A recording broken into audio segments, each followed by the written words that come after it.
احمد ابو سعید صاحب شروع کیجیے گا۔ اعوذ باللہ السمیع العلیم من الشیطان الرجیم، بسم اللہ الرحمن الرحیم۔ رب اشرح لی صدری ویسر لی امری واحلل عقدۃ من لسانی یفقهوا قولی۔ بسم اللہ الرحمن الرحیم۔ والضحیٰ واللیل اذا سجی ما ودعک ربک وما خلا وللآخرۃ خیر لک من الاولی وَلَسَوْفَ يُعْطِيكَ رَبُّكَ فَتَرْضَىٰ أَلَمْ يَجِدْكَ يَتِيمًا فَآوَىٰ وَوَجَدَكَ ضَالًّا فَهَدَىٰ وَوَجَدَكَ عَائِلًا فَأَغْنَىٰ فَأَمَّا الْيَتِيمَ فَلَا تَقْهَرْ وَأَمَّا السَّائِلَ فَلَا تَنْهَرْ وَأَمَّا بِنِعْمَةِ رَبِّكَ فَحَدِّثْ۔ صدق اللہ العظیم۔ یہ سورہ ضحیٰ یہ مکی صورت ہے اور اس میں جملہ 11 آیتیں ہیں اور 1 رکوع ہے۔ اس صورت کی ایک اور خاص بات یہ ہے کہ یہ اس کا زمان نزول کے حساب سے اس کا 11واں نمبر ہے اور ترتیب قرآن کے حساب اس کا نمبر 93 ہے۔ اس صورت کی ایک نمایاں خاص بات یہ ہے کہ اس کے آیتیں بھی 11 ہیں اور اس کا زمان نزول بھی 11 ہے، 11ویں صورت ہے جو نازل ہوئی۔ اب میں اس صورت کے جو منتخب الفاظ ہیں وہ آپ کے سامنے اس کے معنی پیش کرتا ہوں۔ والضحیٰ، دن کا چڑھنا، دھوپ روشن ہو جانا۔ دوسرا ہے سجا، قرار پکڑے چھا جائے۔ ما ودع، نہیں چھوڑا۔ عائلن، نادار تنگ دست۔ لا تنہر، مت جھڑک۔ ما قلا، نہیں ناخوش رہا۔ لا تقہر، مت سختی کر۔ حدث، بیان کر۔ یہ چند اس کے منتخب الفاظ ہیں جس کا میں نے جو کام کیا ہے اسی کے حساب سے میں پڑھ رہا ہوں اس کو۔ تو ابھی ہم جو تلاوت کرے ہیں اس کے لفظی اس کے آیت بعد ترجمان اس طرح ہے۔ اچھا میری آواز آ رہی ہے؟ جی جی آ رہی ماشاء اللہ۔ والضحیٰ، قسم ہے روز روشن کی۔ واللیل اذا سجا، اور رات کی جب کہ وہ سکون کے ساتھ طاری ہو جائے۔ ما ودعک ربک وما قلا، اے نبی صلی اللہ علیہ وسلم، اللہم صلی علی سیدنا محمد وعلی آل محمد وبارک وسلم۔ اے نبی، تمہارے رب نے تم کو ہرگز نہیں چھوڑا اور نہ وہ ناراض ہوا۔ والآخرۃ خیر وللآخرۃ خیر لک من الاولی، اور یقیناً تمہارے لیے بعد کا دور پہلے دور سے بہتر ہے۔ وَلَسَوْفَ يُعْطِيكَ رَبُّكَ فَتَرْضَىٰ، اور ان قریب تمہارا رب تم کو اتنا دے گا کہ تم خوش ہو جاؤ گے۔ الم یجدک یتیما فآویٰ، کیا اس نے تم کو یتیم نہیں پایا اور پھر ٹھکانہ فراہم کیا۔ وَوَجَدَكَ ضَالًّا فَهَدَىٰ، اور تمہیں ناواقف راہ یعنی ہدایت کا متلاشی پایا اور پھر ہدایت بخشی۔ اس کے بعد کی آیت ہے فَأَمَّا الْيَتِيمَ فَلَا تَقْهَرْ، تمہیں لہذا تم فَأَمَّا الْيَتِيمَ فَلَا تَقْهَرْ، لہذا یتیم پر سختی نہ کرو۔ وَأَمَّا السَّائِلَ فَلَا تَنْهَرْ، اور سائل کو نہ جھڑکو۔ وَأَمَّا بِنِعْمَةِ رَبِّكَ فَحَدِّثْ، اور اپنے رب کی نعمت کا اظہار کرو۔ یہ اس کے معنی ہے، اپنے آیت بائے ترجمانی ہے۔ پھر اس پوری صورت کی ترجمانی مسلسل پڑھتا ہوں آپ کو۔ قسم ہے روز روشن کی اور رات کی جب کہ وہ سکون کے ساتھ طاری ہو جائے۔ اے نبی صلی اللہ علیہ وسلم، تمہارے رب نے تم کو ہرگز نہیں چھوڑا اور نہ وہ ناراض ہوا، اور یقیناً تمہارے لیے بعد کا دور پہلے دور سے بہتر ہے، اور ان قریب تمہارا رب تم کو اتنا دے گا کہ تم خوش ہو جاؤ گے۔ کیا اس نے تم کو یتیم نہیں پایا اور پھر ٹھکانہ فراہم کیا، اور تمہیں ناواقف راہ ہدایت کا متلاشی پایا اور پھر ہدایت بخشی، اور تمہیں نادار پایا اور پھر مالدار اور غنی کر دیا، لہذا یتیم پر سختی نہ کرو اور سائل کو نہ جھڑکو اور اپنے رب کی نعمت کا اظہار کرو۔ یہاں پر اس کے بعد میں سے جو تشریحات ہیں وہ تشریحات آپ کے سامنے پیش کرنے ہے، تو میں یہاں پر جو ہے اب اس کے زمان نزول اور شان نزول سے متعلق بھی تھوڑی سی بات آپ کے سامنے پیش کرنے کی کوشش کروں گا۔ حافظ صاحب مجھے ٹائم کتنا ہے؟ ضرور ضرور جی جی، آدھا گھنٹہ۔ اچھا، تو نام پہلے ہی لفظ وضحا کو اس سورے کا نام دیا گیا ہے۔ زمان نزول اس کا مضمون صاف بتا رہا ہے کہ یہ مکہ معظمہ کے ابتدائی دور میں نازل ہوئی ہے۔ روایت سے بھی معلوم ہوتا ہے کہ کچھ مدت تک وحی کا نزول کا سلسلہ بند رہا تھا، جس سے حضور صلی اللہ علیہ وسلم اللہم صلی علی محمد مبارک وسلم سخت پریشان ہو گئے تھے، اور بار بار آپ صلی اللہ علیہ وسلم کو یہ اندیشہ لاحق ہو رہا تھا کہ کہیں مجھ سے کوئی ایسا قصور نہیں ہو گیا جس کی وجہ سے میرا رب مجھ سے ناراض ہو گیا ہے اور اس نے مجھے چھوڑ دیا ہے۔ اس پر آپ صلی اللہ علیہ وسلم کو اطمینان دلایا گیا کہ وحی کے نزول کا سلسلہ کسی ناراضی کی بنا پر نہیں روکا گیا تھا، بلکہ اس میں وہی مصلحت کا فرما تھی جو روز روشن کے بعد رات کا سکون طاری کرنے میں کار فرما ہوتی ہے۔ یعنی وحی کی تیز روشنی اگر آپ صلی اللہ علیہ وسلم پر برابر پڑتی رہتی تو آپ صلی اللہ علیہ وسلم کے اعصاب اسے برداشت نہ کر سکتے، اس لیے بیچ میں وقفہ دیا گیا تاکہ آپ کو سکون مل جائے۔ یہ کیفیت حضور اکرم صلی اللہ علیہ وسلم پر نبوت کے ابتدائی دور میں گزرتی تھی، جبکہ ابھی آپ صلی اللہ علیہ وسلم کو وحی کے نزول کی شدت برداشت کرنے کی عادت نہیں پڑی تھی۔ اس بنا پر بیچ بیچ میں وقفہ دینا ضروری ہوتا تھا۔ اس کی وضاحت ہم سورہ مدثر کے دیباجے میں کر چکے ہیں، اور اس کے بعد میں سے دوسری باتیں ہیں کہ اس کا اصل موضوع اور مضمون جو ہے وہ یہ ہے، اس کا موضوع رسول اکرم صلی اللہ علیہ وسلم کو تسلی دینا ہے، اور مقصد اس پریشانی کو دور کرنا ہے جو نزول وحی کا سلسلہ رک جانے سے آپ صلی اللہ علیہ وسلم کو لاحق ہوتی تھی۔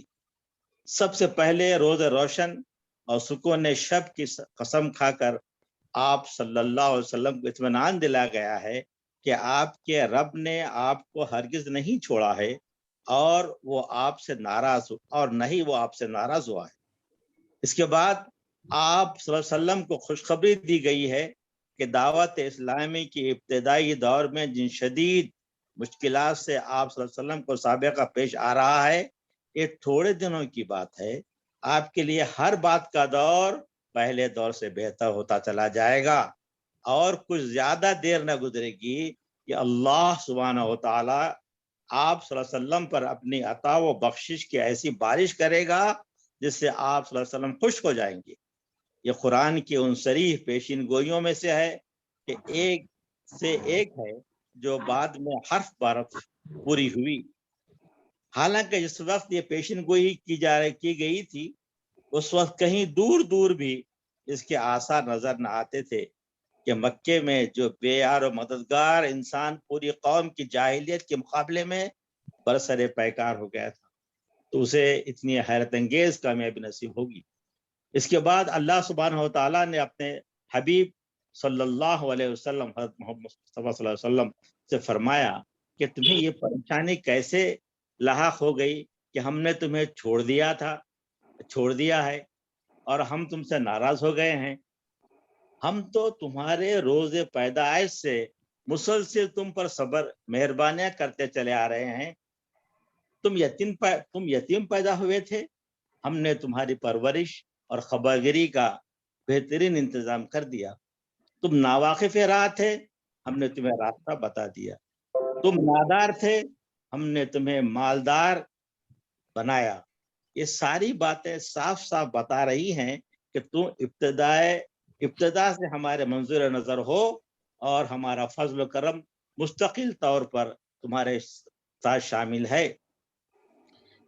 اس مقام پر سورہ طہ وغیرہ کی یہ ہے۔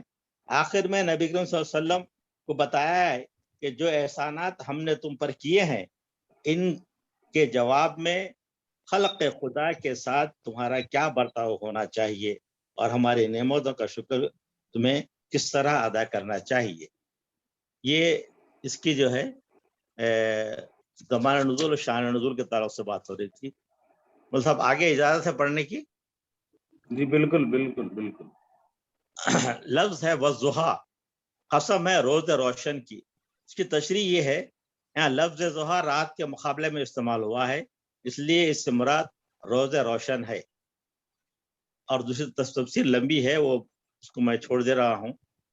اس کے بعد میں ہے واللیل اذا سجا، اور رات کی جب کہ وہ سکون کے ساتھ طاری ہو جائے۔ اس کی تشریح اس طرح ہے، اصل میں رات کے لیے لفظ سجا استعمال ہوا ہے، جس میں صرف تاریکی چھا جانے ہی کا نہیں بلکہ سکوت اور سکون طاری ہو جانے کا مفہوم بھی شامل ہے۔ رات کی صفت کا اس مضمون سے گہرا تعلق ہے جو آگے پیش ہو رہا ہے۔ وما ما ودعک ربک وما خلا، پھر فرمایا جا رہا ہے اے نبی صلی اللہ علیہ وسلم ما ودعک ربک وما خلا، تمہارے رب نے تم کو ہرگز نہیں چھوڑا اور نہ وہ ناراض ہوا۔ اس کی تشریح اس طرح ہے، روایت سے معلوم ہوتا ہے کہ کچھ مدت کے تک رسول اکرم صلی اللہ علیہ وسلم پر وحی کا نزول بن رہا تھا۔ مختلف روایت میں یہ مدت مختلف بیان کی گئی ہے، تو اس کے تفصیلات بھی ہیں۔ بہرحال یہ زمانہ اتنا طویل تھا کہ رسول اکرم صلی اللہ علیہ وسلم بھی اس پر سخت غمگین ہو گئے تھے، اور مخالفین بھی آپ صلی اللہ علیہ وسلم کو طعنے دینے لگے تھے، کیونکہ حضور پر جو نئی صورت نازل ہوئی تھی جسے آپ صلی اللہ علیہ وسلم لوگوں کو سنایا کرتے تھے۔ اس لیے جب اچھی خاصی مدت تک آپ صلی اللہ علیہ وسلم نے کوئی نئی وحی لوگوں کو نہیں سنائی تو مخالفین نے سمجھ لیا کہ وہ سرچشمہ ہدایت بند ہو گیا ہے جہاں سے یہ کلام آتا تھا۔ پھر اس کے بعد میں بات روایت ہے جندب بن عبداللہ جبرائیل علیہ السلام کے آنے کے سلسلے کو رک گیا تو مشرکین نے کہنا شروع کر دیا کہ محمد صلی اللہ علیہ وسلم کو ان کے رب نے چھوڑ دیا ہے۔ پھر مختلف روایتیں ہیں، اور تفصیل میں جانے کے بجائے میں آخر میں اس بات پہ آ جاتا ہوں۔ اس کیفیت میں صورت حضور صلی اللہ علیہ وسلم کو تسلی دینے کے لیے نازل ہوئی ہے۔ اس میں دن کی روشنی اور رات کے سکون کی قسم کھا کر حضور کو فرمایا گیا ہے کہ تمہارے رب نے تمہیں چھوڑا نہیں، نہ تمہیں چھوڑ دیا ہے اور نہ وہ تم سے ناراض ہے۔ پھر ہم آگے بڑھتے ہیں کہ وہ لمبی تفسیر ہو جاتی ہے، تو اب دیکھیے اس میں تیسری بات یہ بیان کی جا رہی ہے، اور یقیناً تمہارے لیے بعد کا دور پہلے دور سے بہتر ہے، وَلَلْآخِرَةُ خَيْرٌ لَكَ مِنَ الْأُولَى۔